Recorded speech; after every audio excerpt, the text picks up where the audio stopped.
La plus courte définition de l'orthodoxie est la suivante.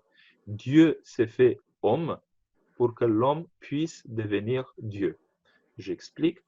Dieu, le Fils de Dieu, s'est incarné, c'est-à-dire il devient comme nous, homme, mais je dirais homme parfait. C'est pas, voilà, il vit tout ce qui est humain, mais sauf le péché, pour que l'homme puisse accéder à travers cette présence de Dieu dans l'humanité, pour que l'homme puisse accéder la vie de Dieu. Et donc, je disais tout à l'heure, donc l'homme amélioré, c'est quelqu'un, l'homme amélioré en Dieu, je parle, c'est quelqu'un qui vit de plus en plus des propriétés de la vie de Dieu, des propriétés qui s'expriment dans sa propre vie.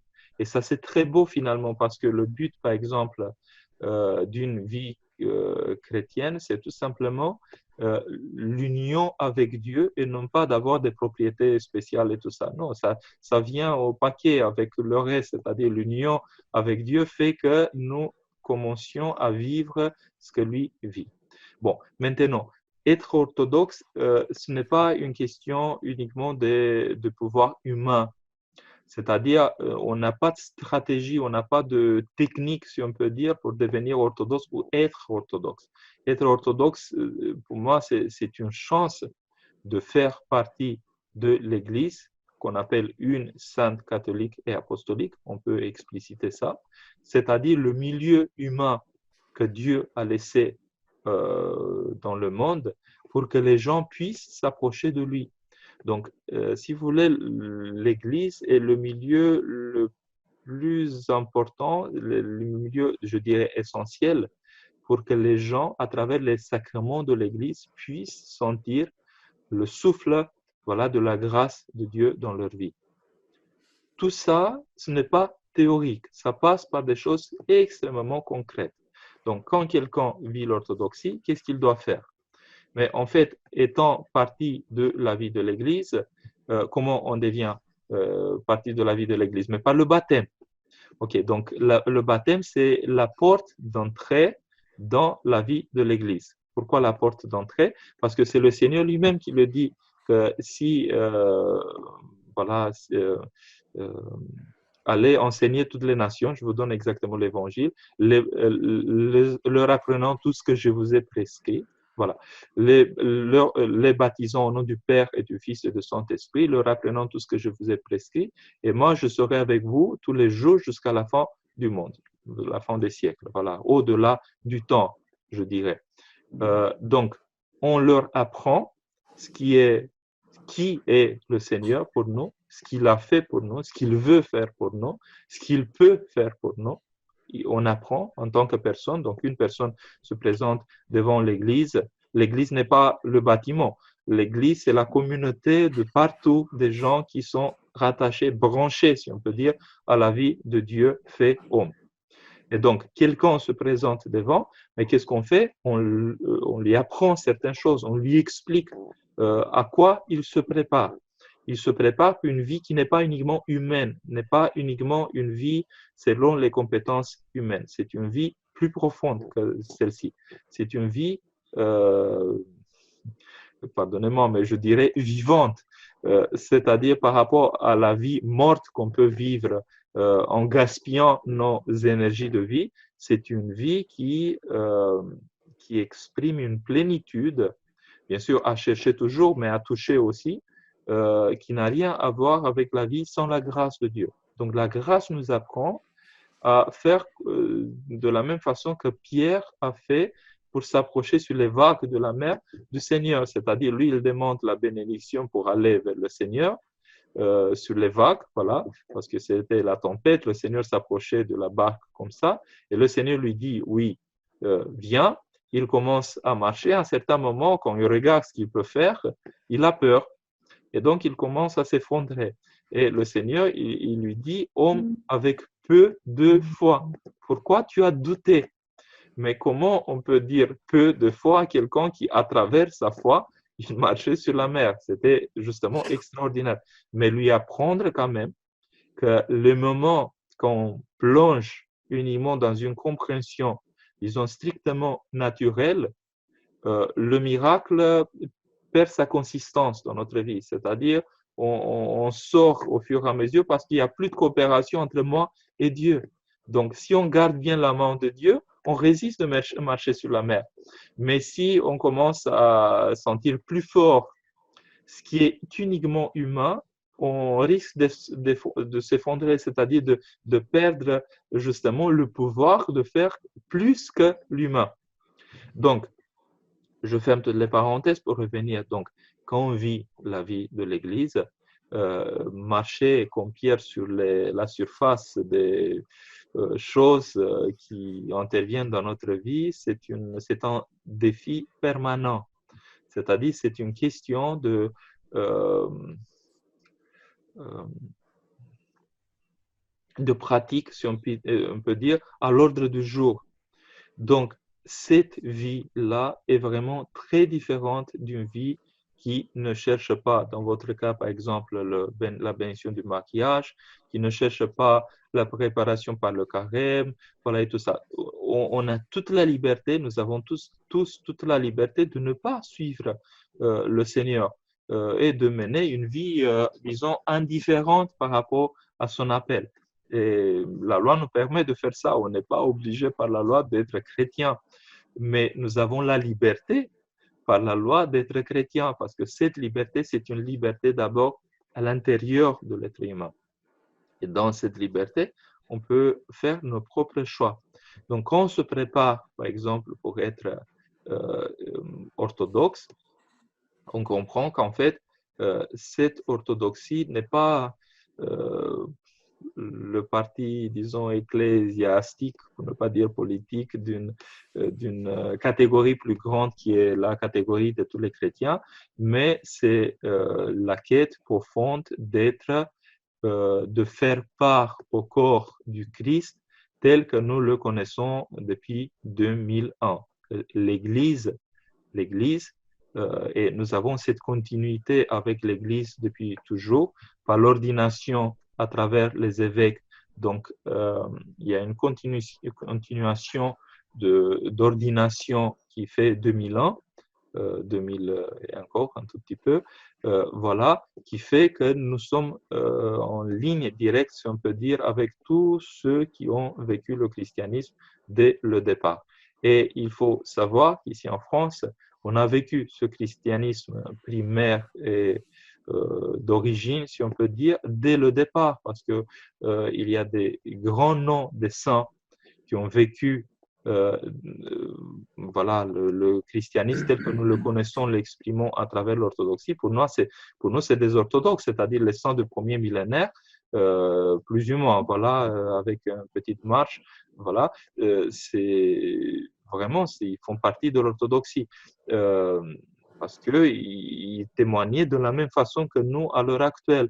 Donc, par exemple, dans notre paroisse, nous avons de Sainte Geneviève de Paris, Sainte Paracef de Yache, mais Sainte Geneviève de Paris, à son époque, voilà, elle témoignait de l'orthodoxie. C'était même le garant. On n'a pas le nom nécessairement de tous les évêques ou de l'évêque de Paris à cette époque-là, mais nous avons le nom de Sainte Geneviève, par exemple.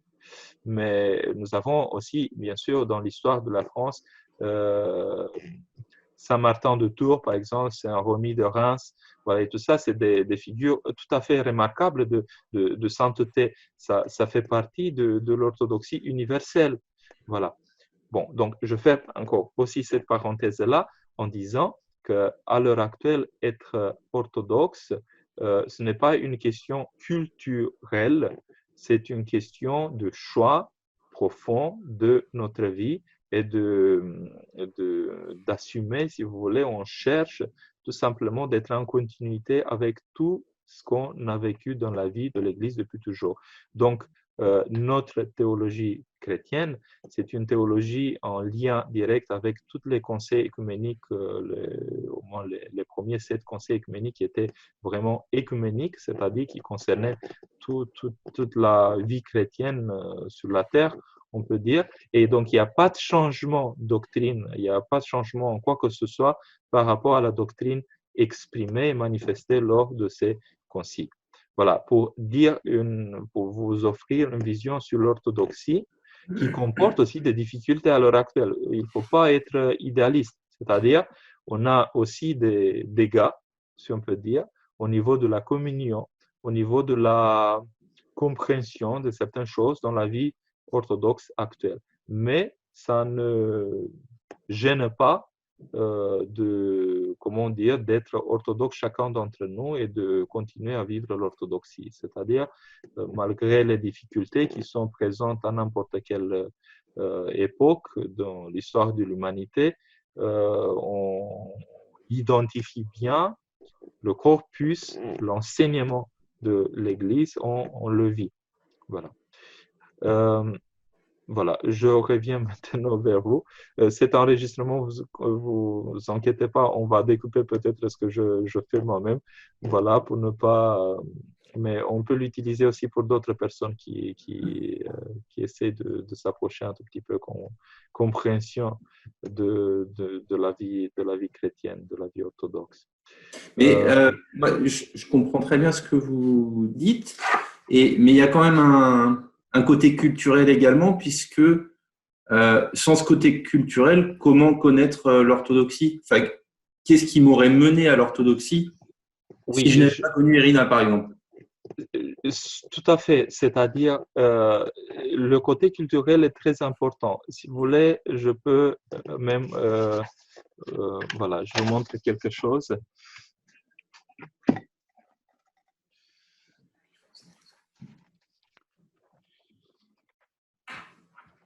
Imaginez, on parle aujourd'hui de l'agriculture. L'agriculture, c'est quoi? C'est la culture de la terre. C'est-à-dire, on cultive quelque chose et il y a des fruits qui sortent. OK? Des fruits, des produits qui sortent. On parle d'une culture où on parle de la théologie ou de la vie chrétienne en tant que culture, mais sur la verticale, c'est-à-dire c'est entre nous et Dieu. Quand j'écris homme, ça ne veut pas dire uniquement les hommes, mais c'est aussi les femmes. OK? Donc, regardez. Donc, il y a une sorte de culture verticale, c'est-à-dire on reçoit de la part de Dieu. Qu'est-ce qu'on reçoit? Mais on reçoit la grâce.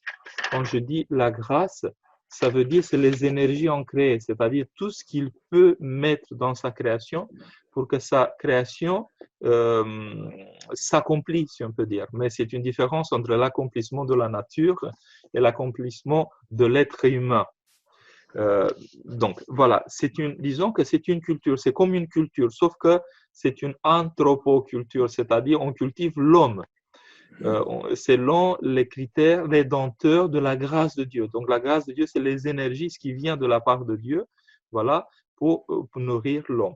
On parle des cultures qui sont complètement horizontales, vous voyez? C'est-à-dire l'homme exprime ses préoccupations, ses intérêts, voilà, et tout ça. Et ça reste dans l'espace du créé, c'est-à-dire au niveau des possibilités naturelles de l'être humain. Il y a une intersection ici qui est très importante pour nous. Pardonnez-moi pour le talent extraordinaire de dessin que je porte. Voilà. Donc, l'être peut se trouver dans l'intersection entre cette culture en Dieu et cette culture qui est faite et connue uniquement par les êtres humains. Donc, cette intersection, je dirais, cruciforme, c'est une croix, vous voyez, demeure très mystérieuse, c'est-à-dire l'homme peut vivre selon la vie spirituelle des choses qui viennent à travers la grâce de Dieu, et il s'exprime aussi dans des cultures strictement humaines.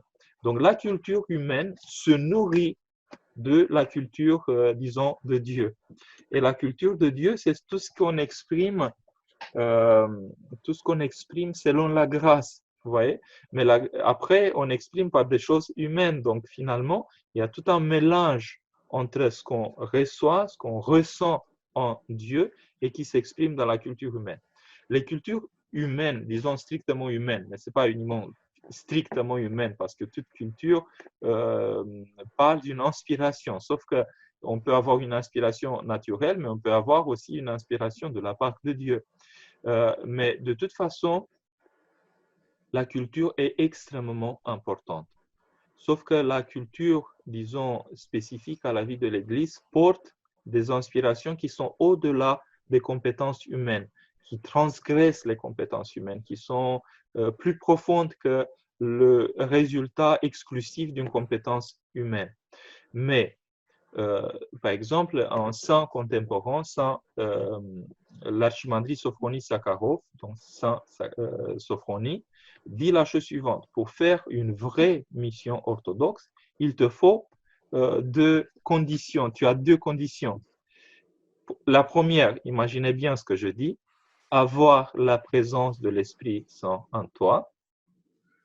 Et la deuxième, parler dans les langues des cultures dans lesquelles tu transmets le message évangélique. C'est-à-dire la culture exprime la recherche de l'être humain, ses centres de préoccupation, voilà tout ce qu'on vit.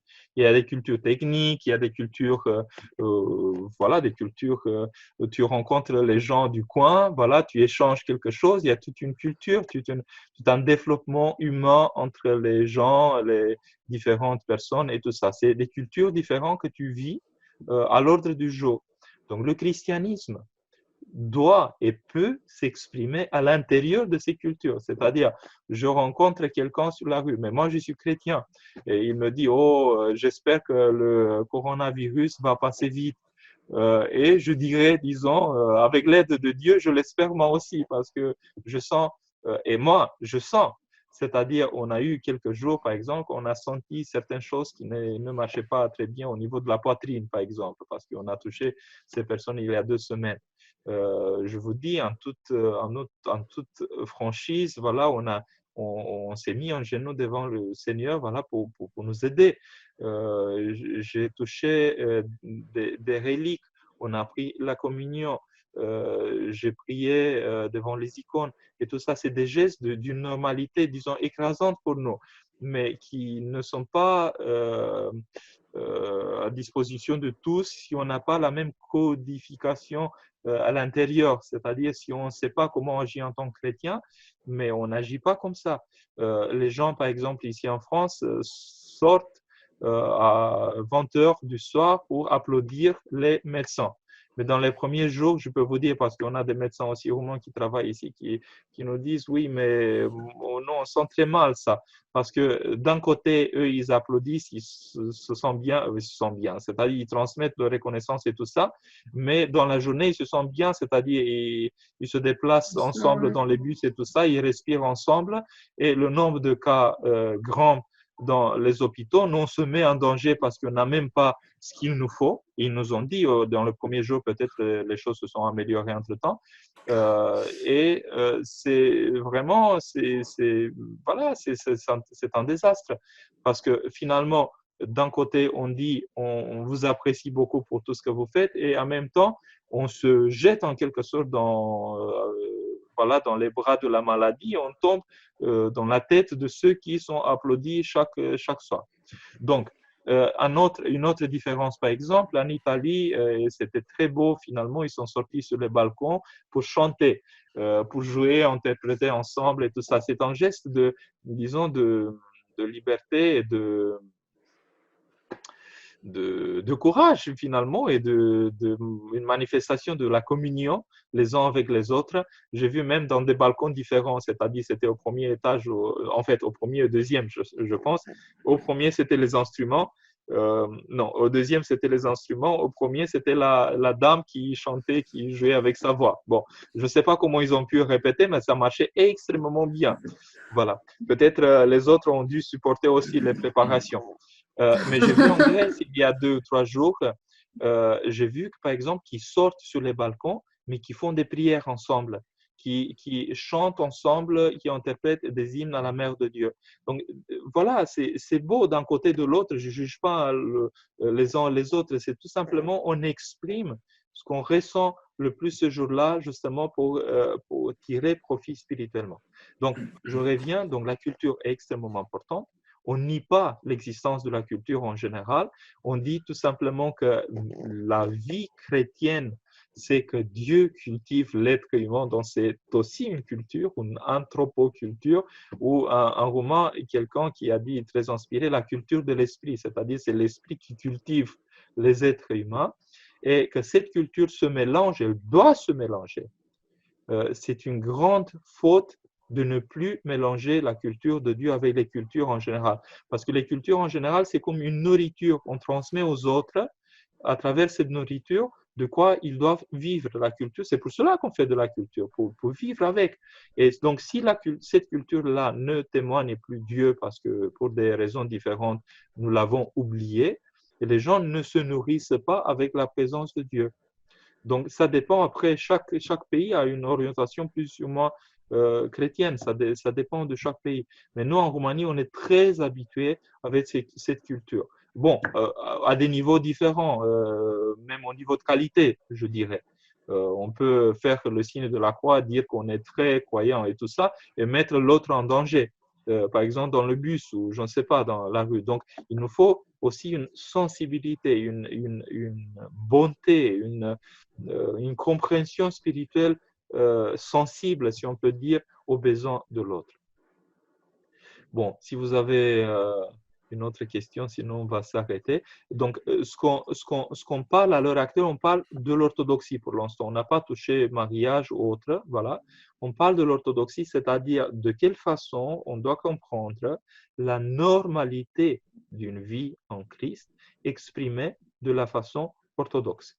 On n'est pas les meilleurs, pas du tout. Il ne faut jamais imaginer que les orthodoxes sont les meilleurs.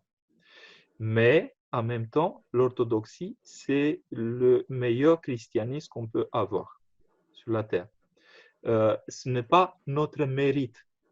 L'orthodoxie, le mot orthodoxie est apparu une fois qu'on a cherché aussi un peu des alternatives par rapport à ce qu'on a vécu dès le départ.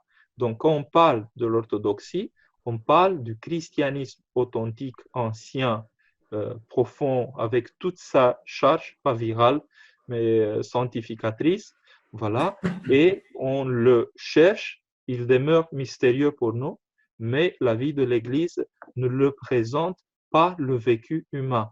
Donc, quand on rencontre des saints, c'est-à-dire des gens qui vivent profondément le christianisme, nous rencontrons finalement les manières les plus fidèles d'être orthodoxe. Et c'est ça l'orthodoxie pour moi, l'attachement, être branché dans l'Église qu'on dit lors du credo, une sainte catholique et apostolique, et tout simplement vivre à l'ordre du jour cette présence du Christ qui a tout le pouvoir, je dirais, sur la terre et dans le ciel. C'est lui qui a dit justement de résoudre tous nos problèmes et de faire de notre vie une vie compatible avec le royaume de Dieu. À partir d'ici, parce qu'il y a une grande différence entre certaines théologies, disons, occidentales et la vision ecclésiale, c'est-à-dire le salut n'est pas le gâteau qui nous attend à la fin de nos jours. On passe de l'autre côté, il y a un gâteau grand qui nous attend parce qu'on était sage dans cette vie. Mais le salut, c'est la transfiguration, la transformation, le changement de l'être humain à partir d'ici et de maintenant. Voilà, ici et maintenant, c'est-à-dire pas, je ne sais pas où je me retire dans les montagnes, non, ici, là où je vis, et maintenant, à partir de maintenant, je change, je me laisse transformer par Dieu et je commence à vivre la vie qu'il a dans le royaume des cieux, parce que le royaume des cieux, c'est la vie de Dieu partagée avec les autres. Et donc, ce n'est pas de vivre autre part, de changer ma vie, de se retirer dans les montagnes et tout ça, mais c'est de vivre autrement, différemment de ce que j'ai vécu auparavant, d'inviter la grâce de Dieu dans ma vie pour que je puisse véritablement sentir sa présence, une présence qui ne sera plus enlevée de ma vie une fois que je vais passer dans l'éternité à travers ce qu'on appelle la mort, qui n'est pas la fin, qui n'est pas le moment d'anéantissement de l'être humain, mais c'est la porte vers une plénitude qu'on ne connaît pas, qu'on n'imagine pas, mais dont l'Église nous parle à travers l'Évangile.